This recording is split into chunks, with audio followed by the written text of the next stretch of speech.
Welcome everybody, Andy Fantano's new book, Feel the Fear and Do It Anyway, giving Kendrick Lamar a little pump, a 7. Brand new book. Leave a comment down below to pre-order the book. Coming your way. Just leave your social security number and your bank account and how much money is in your bank account, and you'll get the book in the mail. Thank you very much, and now to Annie. Hi everyone, Newthany Booktano here, the internet's busiest music nerd.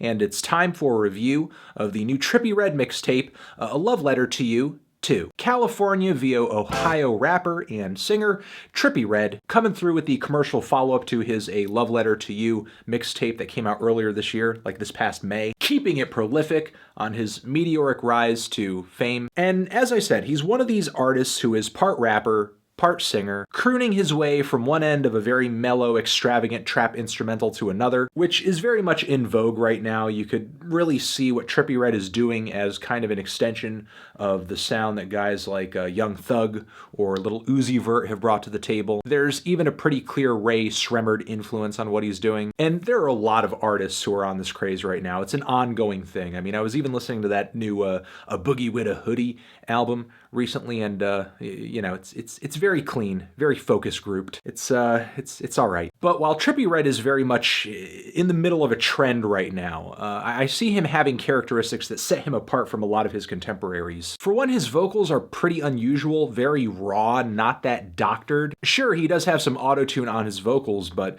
it's not exactly like that cleans his singing up. There are a lot of very strange and weird and nasal inflections on his singing that are really strong, which just kind of makes him a little unorthodox, and lyrically he's pretty intelligible too. He just kind of lets it all hang out there, and he's constantly busting these elongated vocal lines where he pushes his lungs to capacity and he's kind of like straining at the end of a note, and kind of abrasive, especially when he's laying more than one vocal on top of itself. And it can get a little annoying, like on the introduction of the song Dangerous, and I cannot stand his singing at all on the song Back Back Back. It's like he's not holding it together at all vocally. It's very sloppy, it's very noisy, which is kind of the case on the song Feel Good too. Like, he has no composure on that song whatsoever. He's slurring his words. He is just not on point at all. But even when Trippie does seem a little bit more put together in a performance, he does have some vocal shortcomings that leave a few cuts on here sort of underwhelming, like whoa, whoa, whoa. But when Trippie is focused, his singing is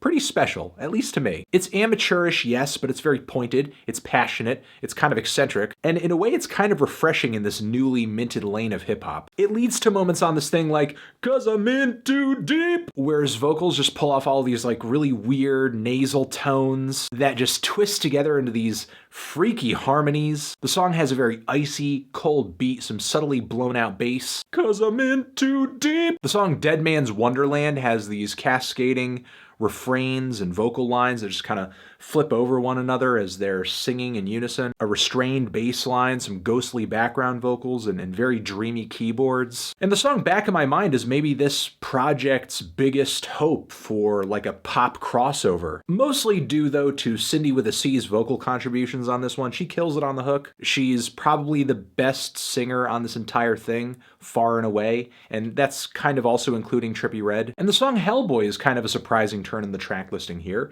It is a really dark track that features a somewhat watery and kind of Mad Lib inspired instrumental. Like, it's a dreary soul sample, but it's sort of warped to the point of sounding like really melty and weird, like a great Mad Lib instrumental does. But then there's some very crispy hi-hats, some very punchy kicks. The flow on here kind of reminds me of Lil B, and this is easily one of the most meaningful tracks on the entire record too. Like, maybe the first moment where Trippie's singing legitimately strikes me as being forlorn, as well as his rapping on here too, which, given how good it is on this track, I just don't think he does it enough. Honestly, on this track, I think Trippie shows a level of emotional maturity that a lot of his competitors aren't, and I would love to hear more of that going forward. Now, while I do think the tape hits a very strong middle point with a lot of strong tracks back to back to back, the song Overweight has some of the worst lyrics on this entire thing. While I wasn't expecting a lot out of this lyrically, you cannot come through with this first grader rhyme time pattern and make it sound slick. And then he starts padding the project out with these shorter cuts that don't really add that much to the track listing. And then the finishing track, Let Me Down, I mean, it's kind of dreamy, but it just sounds like an extended improvisational vocal cut over like a Brian Eno ambient instrumental, which I guess in theory sounds kind of cool, but in practice,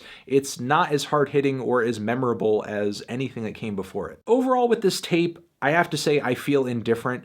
However, that's not because I feel like it was this uniformly bland and boring thing. The issue is that this project is such a mixed bag, songs that I truly do not like on any level. Meanwhile, other tracks that I think are honestly some of the best I've heard this year. When it's at its best, it's emotionally stirring, it's cutting edge, and very bold, very tuneful. And I don't know, all I can do is just kind of cross my fingers here and hope that the diamond in the rough that I'm hearing on this thing eventually fully reveals itself on another tape, on an album. I don't know. I'm feeling a decent to strong 5 on this thing. Transition. Have you given this album a listen? Did you love it? Did you hate it? What would you rate it? You're the best. You're the best. What should I review next? Hit the like if you like. Please subscribe, and please don't cry. Just leave an angry comment in the comments if you're angry, okay? Trippie Redd, a love letter to you too. Over here next to my head, we'll put a little pump review there. Check out that little pump review. Little pump. And you can also click on the link to subscribe to the channel. Okay? I'll see you guys in the next one. Forever.